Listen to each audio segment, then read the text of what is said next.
Hello students, this is Rakesh Bhatia.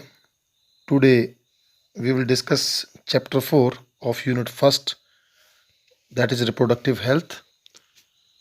You have learned about human reproductive system and its function in chapter 3rd. Chapter 3rd and 4th are closely related to each other. So we will discuss today reproductive health in detail. So what is reproductive health? It is the state of physical, emotional, behavioral, and social fitness for leading reproductively healthy life. According to World Health Organization 1948, reproductive health means total well-being in all aspects of reproduction, that is physical, emotional, behavioral and social. हम कह सकते हैं कि आदमी शारीरिक रूप से ही तंदुरुस्त नहीं होना चाहिए, इमोशनली भी ठीक होना चाहिए, बिहेवियरली भी ठीक होना चाहिए और सोशल रूप से भी वो तंदुरुस्त होना चाहिए, तभी हम कह सकते हैं कि that is a healthy person. अब हम बात करेंगे reproductive health problems and strategies. India was among first countries to initiate action plan to attain total reproductive health as a social goal. These are called family planning programs initiated in 1951. India में world में पहली country है India जिसने family planning programme शुरू किए, जनसंख्या को बढ़ता हुआ देखते हुए फैमिली प्रोग्राम की शुरुआत जो थी that was started in 1951 to control the population. Nowadays, improved program covering reproduction related areas are in operation as reproductive and child health care program. आज के दौर में जो फैमिली प्लानिंग प्रोग्राम था उसको बदल के बना दिया गया reproductive and child health care program. मतलब इस प्रोग्राम में चाइल्ड को भी इंक्लूड कर दिया गया। कब किया गया? अक्टूबर 1997 में। The aim of RCH that is reproductive health and child care program is to promote health of mother and children and reduced infant and mortality maternal mortality rate. इस प्रोग्राम का जो मुख्य उद्देश्य था वो माँ का और बच्चे का जो मॉर्टेलिटी रेट है, mortality rate mean death rate, इसको कम करना था। आपको पता है कि इन्फेंट क्या होता है? Infant is a child who is from 0 to 1 year of age. तो इंडिया में बर्थ के दौरान माँ और बच्चे के डेथ के जो चांसेस थे वो बड़े ज़्यादा था, डेथ का रेट बड़ा ज़्यादा था। इस रेट को कम करने के लिए reproductive health and child care program जो था उसको इंक्लूड किया गया ताकि इन्फेंट मोर्टेलिटी को भी वक्त रहते कम किया जा सके। माँ के साथ साथ बच्चे का भी डेथ की रेट जो है उसको घटाया जा सके। ये था इस कार्यक्रम का मुख्य उद्देश्य। अब हम बात करते हैं कि how has the government taken measure. Government ने इस प्रोग्राम को सक्सेस कैसे किया? Government has taken the steps to aware the people through audiovisual aids and print media. Audiovisual aids और print media से लोगों को अवेयर किया। Family members and close relatives are involved in awareness. Sex education introduced in schools to provide awareness among students. स्कूलों में जो है वो सेक्स एजुकेशन इंट्रोड्यूस की गई ताकि जो स्कूलों में पढ़ने वाले बच्चे हैं उनको जो है वो रिप्रोडक्शन के बारे में, रिप्रोडक्टिव ऑर्गेन्स के बारे में पता लग सके और किसी भी भ्रांति से वो प्रभावित ना हो और उन्हें प्रॉपर इन्फॉर्मेशन मिले किसकी? रिप्रोडक्टिव ऑर्गेन्स के बारे में। एडोलिसेंस एंड रिलेटेड प्रॉब्लम्स, जैसे जैसे लड़का या लड़की जवान हो तो उसमें कुछ बदलाव आते हैं, उनकी जानकारी मिलती रहे। Safe and hygienic sexual practice का पता हो उन्हें। सेक्सुअली ट्रांसमिटेड डिजीज़ के बारे में जानकारी मिले जैसे एड्स, और बर्थ कंट्रोल ऑप्शंस का भी पता लगे कि बर्थ कंट्रोल के क्या क्या साधन हैं और उनको किस तरीके से अपनाया जा सकता है। इस प्रकार की एजुकेशन जो है लोगों तक पहुंचनी जो है बहुत ज़रूरी है। साथ ही care of pregnant women, post natal care of mother and child, किस तरीके से माँ की और बच्चे की जन्म के बाद जो है वो उनकी केयर की जाए। इम्पोर्टेंस ऑफ ब्रेस्ट फीडिंग की क्या महत्वता है, क्या इंपॉर्टेंस है कि आपको पता है कि ब्रेस्ट का जो माँ का जो पहला दूध होता है, पीला दूध होता है, उसको कोलोस्ट्रम बोलते हैं और उसके बीच में क्या होता है? एंटीबॉडीज़ होती हैं जो बच्चे के शरीर को इम्यूनिटी प्रोवाइड करती हैं। Equal opportunity to male and female child, माँ मेल और फीमेल चाइल्ड जो है एक बराबर हों। Importance of bringing social conscious healthy families of desired size, कि छोटा परिवार और सुखी परिवार और जानकार परिवार, ऐसे कॉन्शियस परिवार डिजायर्ड साइज का यही एम रहा है इस कार्यक्रम का। साथ ही awareness about uncontrolled population growth and social evils to build socially responsible and healthy society, मतलब बढ़ती हुई पॉपुलेशन के दुष्प्रभाव क्या है इसके बारे में जानकारी दी गई। तो so government has taken all the above steps to aware the public about reproductive health and related issues to make reproductively healthy society. ठीक है, अब बात करते हैं requirements for successful implementation of programme.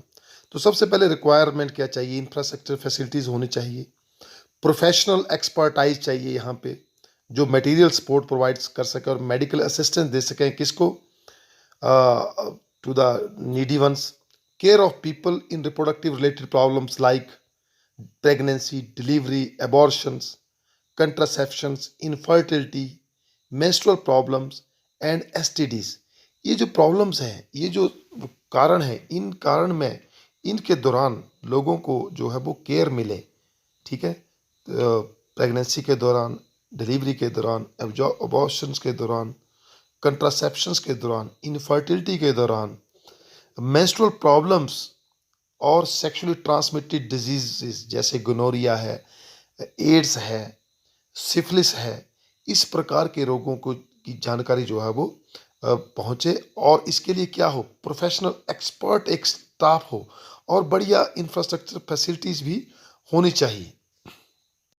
और साथ ही चाहिए statutory ban on amniocentesis, enhancement in massive child immunization programme, child immunization programme को बढ़ाना चाहिए, और researches on reproductive related areas to improve और find new methods upon existing one, जैसे कि डेवलपमेंट ऑफ सहेली, एक contraceptive pill developed by central drug research institute that is CDRI, Lucknow ने जो थी डिस्कवर की थी। Very important question from PMT and examination point of view से। अब हम बात करते हैं जनसंख्या विस्फोट, that is population explosion and birth control. So what is population explosion? Increase in size and growth of human population is called population explosion. India's population was 350 million at independence and crossed 1 billion in May 2000, and it is approximately more than 1.3 billion in 2020. This alarming growth rate causes scarcity of requirements like food, shelter and clothing. अब इस तरीके से जनसंख्या बढ़ रही है देश की, तो लोगों को रहने के लिए घर, कपड़ों की और खाने की जो है वो कुछ एक प्रॉब्लम आ सकती है इस स्थिति में। अब बात करते हैं रीजंस ऑफ पॉपुलेशन एक्सप्लोजन। तो उसमें है डिक्लाइन इन डेथ रेट में कमी होना, longer life span due to proper health conditions. अब हेल्थ कंडीशंस अच्छी हैं, स्वास्थ्य सुविधाएं जो हैं वो बढ़िया तरीके से मिल रही हैं, इसलिए लोगों का जो लाइफ स्पैन है वो बढ़ चुका है। Decline in maternal mortality rate, that is MMR, मतलब माँ का जो डेथ रेट है that is called as MMR during birth, giving birth to child, and infant mortality rate that is IMR, that is बच्चे का जो जन्म के दौरान डेथ हो जाती है उसको हम बोलते हैं IMR. Infant, you know very well, that is child from 0 to 1 year of age. Some religious beliefs against birth control and lack of reproductive health knowledge. These are causes of population explosion. अब हम बात करते हैं steps to overcome population explosion. जनसंख्या का जो विस्फोट है उसको कैसे कम किया जाए। तो उसके लिए कुछ एक सोशल मेजर्स में बात करेंगे, जिसमें इकोनॉमिक मेजर की बात है और अदर मेजर की बात है। इकोनॉमिक मेजर की बात है तो इसका मतलब यहाँ पे जो finance is related with this measures. अब हम बात करते हैं अदर मेजर्स की, पहले इकोनॉमिक मेजर से पहले अदर मेजर्स की बात करते हैं। यहाँ होना चाहिए नंबर 1 है इसमें लेट मैरिज। अगर लेट मैरिज होगी तो उसमें संभावना जो है वो बच्चे पैदा होने की संभावना कम हो जाएगी, इससे पॉपुलेशन पे कंट्रोल आएगा।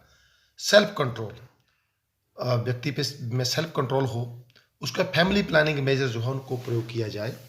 रिक्रिएशनल फैसिलिटीज़, लोगों के पास जो है वो रिक्रिएशनल फैसिलिटीज़ होनी चाहिए। पब्लिसिटी, अगर किसी से के ज़्यादा बच्चे हो जाते हैं तो उसकी पब्लिसिटी होनी चाहिए कि भाई 3-4 बच्चे हो गए इसके। इंसेंटिव, लोगों को जैसे 2 बच्चे हैं तो उनके उनके ऊपर कुछ इनको इंसेंटिव मिलना चाहिए। और सबसे बड़ी बात आती है यहाँ पे एम्प्लॉयमेंट टू वुमेन। अगर औरत जो है वो नौकरी पेशा होगी तो बच्चे कम होने की संभावना ज़्यादा होगी।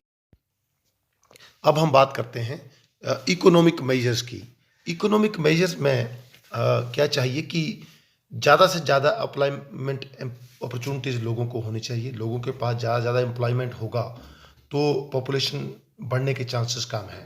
Development of agriculture and industry, देश में एग्रीकल्चर, कृषि और जो उद्योग हैं वो ज़्यादा से ज़्यादा लगने चाहिए ताकि लोगों को एम्प्लॉयमेंट मिले और जो जनसंख्या का जो वृद्धि है उस पर कुछ लगाम लग सके।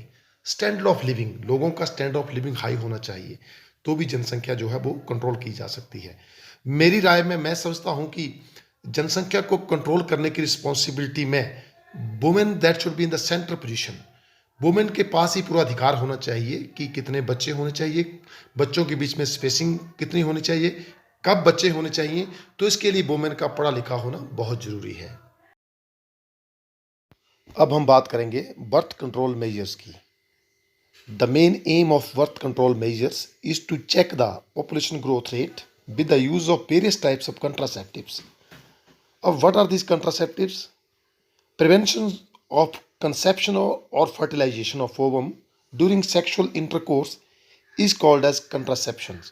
मतलब कि मेल स्पर्म इंटरकोर्स के टाइम में what will be there, egg और स्पर्म की फर्टिलाइजेशन होनी होती है और इसको रोकना ताकि जाइगोट ना बन सके, this process is called as contraception. अब हम बात करेंगे qualities of an ideal contraceptive device. तो पहली क्वालिटी क्या होनी चाहिए? It should be user friendly, मतलब यूज़र को इसका कोई नुकसान नहीं होना चाहिए। Easily available and cheaper, contraceptive should be easily available and cheaper. Third point में होना चाहिए effective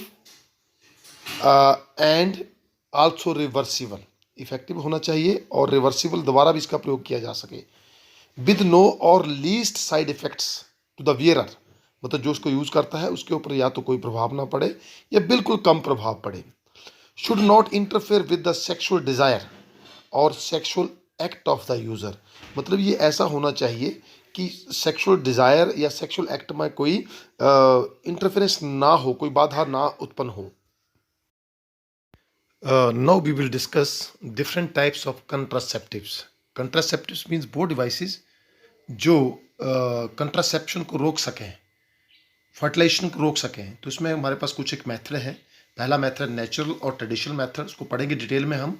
barrier methods, intrauterine devices, oral contraceptives, injections and implants and surgical methods.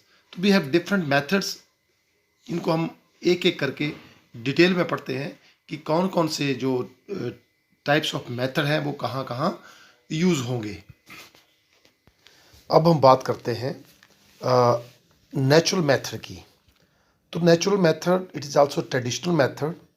It works on the principle of avoiding chances of ovum and sperm meeting naturally by various base, मतलब ये इसी सिद्धांत पे काम करता है कि स्पर्म और एग जो है वो आपस में मीट ना कर पाए, मतलब फर्टिलाइजेशन ना हो पाए। इसके लिए अलग अलग से मेथड हैं, अलग अलग से सिद्धांत हैं। पहला मेथड है periodic abstinence.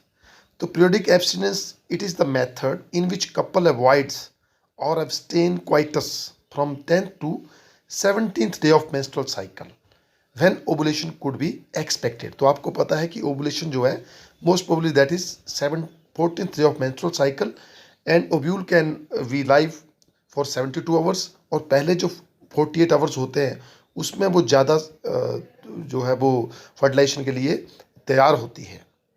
Next method is coitus interruptus. It is the method in which the male partner withdraws his penis before the vagina just before ejaculation so that semen is not deposited inside vagina, means male partner interrupts the coitus before ejaculation, मतलब ejaculation से पहले ही coitus जो है interrupt हो जाता है, means semen is ejaculated outside vagina, that is a natural method. Third method is lactational amenorrhea. It is based upon the fact that ovulation or menstrual cycle is absent during intest lactation. Lactation का मतलब क्या होता है कि जब माँ बच्चे को दूध पिला रही होती है तो उस पीरियड को हम बोलते हैं लैक्टेशन पीरियड, और ये जो है वो इफेक्टिव रहता है. It is effective for 6 months and the chances of failure are very high. इस पीरियड में मीन्स इसमें चांसेस ऑफ फेल्योर जो बहुत हाई रहते हैं लैक्टेशन एमेनोरिया में. यहाँ पर जो है कई बार फर्टिलाइजेशन हो जाती है. Now we will discuss physical contraceptives और barrier methods. This method prevents contact of sperm and ovum by barriers. इसमें कुछ बैरियर यूज होंगे जो स्पर्म और ओवम के कॉन्टैक्ट को रोकेंगे. These are available for both male and females. As male के लिए होते हैं available condoms. These are the barriers made up of thin rubber और latex sheath, self inserted and disposable. ये डिस्पोजेबल है. Covers the penis in male and vagina and cervix in female. It is use so that semen do not enter the female reproductive tract. ये जो condoms हैं वो आज now days mail condoms भी हैं और फीमेल कंडोम्स भी हैं. ये रबड़ के बने होते हैं और इनकी जो मेन एम होता है, काम होता है इनका, prevent the entry of semen into the female reproductive track में सीमन को जाने से ये रोकते हैं. These are also useful in preventing STDs like AIDS, gonorrhea, syphilis. ये जो सेक्सुअली ट्रांसमिटेड डिजीजेज होती हैं इनको रोकने में भी ये काम यूजफुल होते हैं. तो जो फीमेल में यूज होता है दैट इज कॉल्ड एज फेमिडोम, और ये बना होता है किसका, स्किन फ्रेंडली पॉली यूरेथेन. और जो मेल में होता है that is made up, that is a thin sheet of latex और rubber that is called as condoms. Now we have another method that is diaphragm, cervical caps and vaults.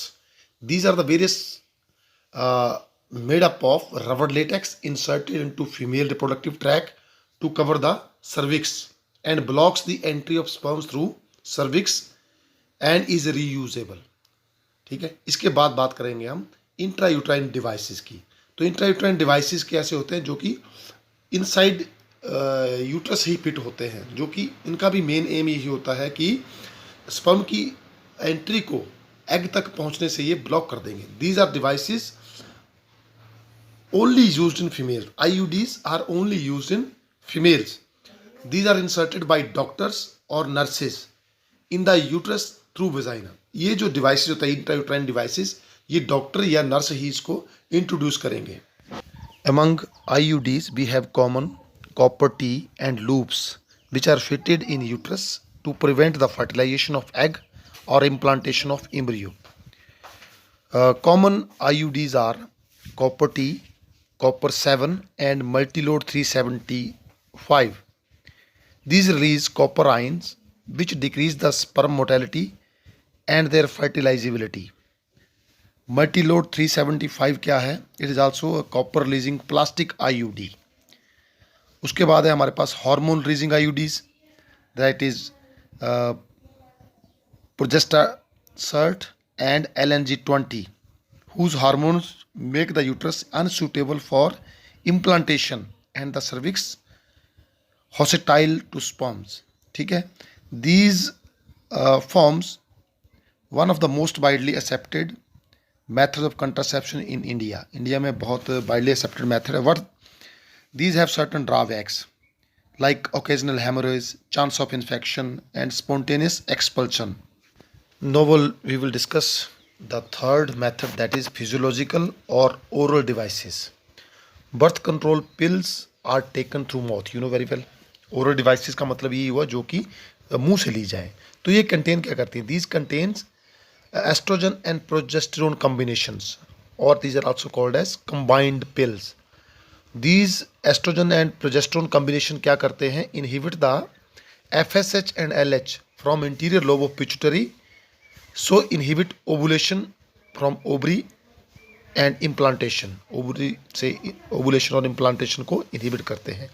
इनमें है commonly जो pills use होते हैं that is मालाडी है, सहेली है. Mala D that is use daily and Saheli that is used weekly. This Saheli was just covered by central drug research institute CDRI, that is Lucknow. और ये करती क्या है? Prevents the implantation of even fertilized egg. और इनके कुछ ड्रॉबैक्स भी हैं। इनके कुछ बर्थ कंट्रोल पिल जो हैं, they cause nausea, breast tenderness हो सकती है इनसे, they may cause weight gain, break through bleedings, that is bleeding between menstrual cycles, or these may also develop breast cancer in some cases, but these are very important method for the you can call it as birth control. So these are pills, Maladi, Saheli combined pills, or that is Kent Crow men is also called as Saheli. Next method we have injections or implants. Progesterone alone or in combination with estrogen used as injection or implants under the skin of female. मतलब या तो progesterone अकेला या उसको combination with estrogen, क्योंकि progesterone estrogen पता क्या करते हैं, FSH और LH, that is luteinizing hormone which are secreted by anterior lobe of pituitary, उनका सिक्रेशन को रोक देते हैं। Its action is similar to pills but is effective for long time. इसका एक्शन सिमिलर टू पिल्स है लेकिन ये लंबे समय तक काम करता है। प्रोजेस्ट्रॉन और combination of progesterone and estrogen are used within 72 hours of coitus, are effective as emergency contraceptives to avoid possible pregnancy due to rape or unprotected intercourse. In emergency cases, I-pill that is used as emergency contraceptive within 72 hours of coitus. It is a combination of progesterone or estrogen, or may be present alone as estrogen.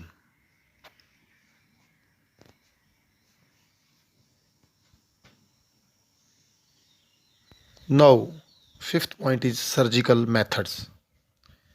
It is called as sterilization method, advised to male or female partner to prevent any future pregnancy. इसमें क्या होता है? It blocks gamete transport, thus prevent conception. Sterilization in male is called as vasectomy and sterilization in female is called as tubectomy. Now, what is vasectomy? In this, a small part of vasa deferens is removed or tied up through incision made on scrotum. And tubectomy, small part of fallopian tube is removed or tied up to incision of abdomen or vagina. So tubectomy or vasectomy. You can see how this vasa deferentia is cut and tied in vasectomy, and fallopian tube is cut and tied with thread in tubectomy so as to prevent the egg and gametes transport, so prevent fertilization. Next we have medical termination of pregnancy. Intentional or voluntary termination of pregnancy is called MTP or induced abortions. In the world, about 40 to 50 billion MTPs occur in every year. It is meant to decrease the population. Government of India legalized the MTP in 1971 with strict instructions to check indiscriminate and illegal female foeticide. Government of India ने इसको approve किया, लेकिन कुछ strict provision के साथ कि ऐसा ना हो कि कहीं फीमेल फोर्टिसाइड भी इसकी आड़ में किया जाए। This method is safe with in first trimester. जो MTP जो है वो that is very much safe with in first trimester, that is up to 12 weeks of pregnancy. Second trimester abortions are riskier. Second trimester के abortion जो है that are riskier होते हैं। ये MTP is used to get rid of unwanted pregnancies. So in this chapter we discussed about reproductive health, various problems related to reproductive health, population explosion and birth control, contraceptions and various methods of contraceptions, and medical termination of pregnancy. We discussed about the various method, that is surgical method, tubectomy, vasectomy, and I think you might have understood all the concepts related to this chapter. Thank